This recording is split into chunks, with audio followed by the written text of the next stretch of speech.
Welcome to the New Testament Closer Walk podcast from Walk Thru the Bible.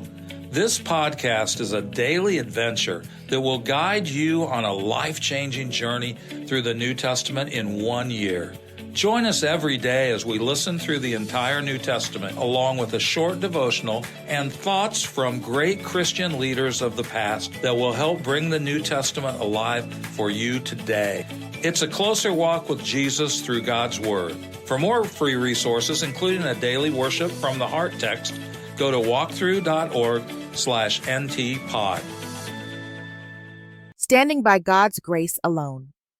Consider therefore the kindness and sternness of God, sternness to those who fell, but kindness to you, provided that you continue in his kindness. Romans 11:22.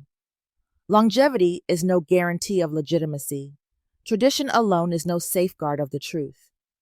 Over a period of time, what is right and true can easily become perverted and powerless. It happens in the Christian life with surprising regularity. The revolutionary claims of the gospel become routine. Holiness becomes humdrum. And when that happens, it's time for God to snap his children out of their spiritual stupor, as Matthew Henry explains. Walk with Matthew Henry, an English pastor born in 1662, best known for his devotional Bible commentary. God is most severe toward those who, in their profession, have been nearest to him. If they rebel against him, patience and abused privilege turn to the greatest wrath. It is possible for churches that have long stood by faith to fall into such a state of infidelity as to be their ruin. Their unbelief not only provoked God to cut them off, but by this they cut themselves off. You do not stand in any strength of your own. You are no more than the grace of God makes you. Continue in his goodness, in a dependence upon and compliance with the free grace of God. Be careful to keep up your interest in God's favor by being continually careful to please him and equally fearful of offending him. The sum of your duty, the condition of your happiness, is to keep yourself in the love of God. Come trembling to the Lord and to his blessings. Hosea 3:5. Today's New Testament reading is Romans chapter 11, verses 11 through 24. Again I ask, did they stumble so as to fall beyond recovery? Not at all. Rather, because of their transgression, salvation has come to the Gentiles, to make Israel envious. But if their transgression means riches for the world, and their loss means riches for the Gentiles, how much greater riches will their full inclusion bring? I am talking to you Gentiles, inasmuch as I am the apostle to the Gentiles. I take pride in my ministry, in the hope that I may somehow arouse my own people to envy and save some of them. For if their rejection brought reconciliation to the world, what will their acceptance be but life from the dead? If the part of the dough offered as first fruits is holy, then the whole batch is holy. If the root is holy, so are the branches.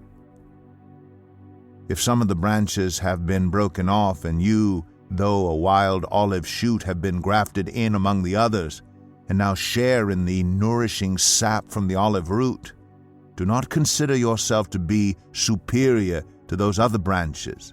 If you do, consider this: you do not support the root, but the root supports you.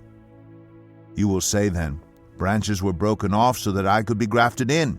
Granted, but they were broken off because of unbelief, and you stand by faith. Do not be arrogant, but tremble. For if God did not spare the natural branches, he will not spare you either. Consider therefore the kindness and sternness of God. Sternness to those who fell, but kindness to you, provided that you continue in his kindness. Otherwise, you also will be cut off. And if they do not persist in unbelief, they will be grafted in. For God is able to graft them in again.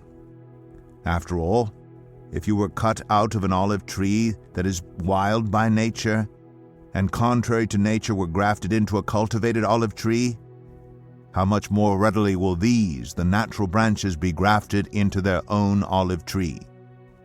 Serving God should be the pattern of your existence, but in the process, never let it become routine, ordinary, stale, monotonous. Greet each new day as a fresh challenge to display the goodness of God to a waiting world. Just as there was no stale manna for Israel in the wilderness, so keep your faith fresh through daily feeding on the bread of life. Then you, as Mr. Henry suggests, will be continually careful to please God and equally fearful of offending Him. Thank you for joining us today. Make sure you subscribe so you don't miss a single episode as we take a closer walk through the New Testament in 1 year. For more free resources, including a daily worship from the heart text, go to walkthru.org/ntpod. That's walktru.org/ntpod. Walk through the Bible. Take a walk, change the world.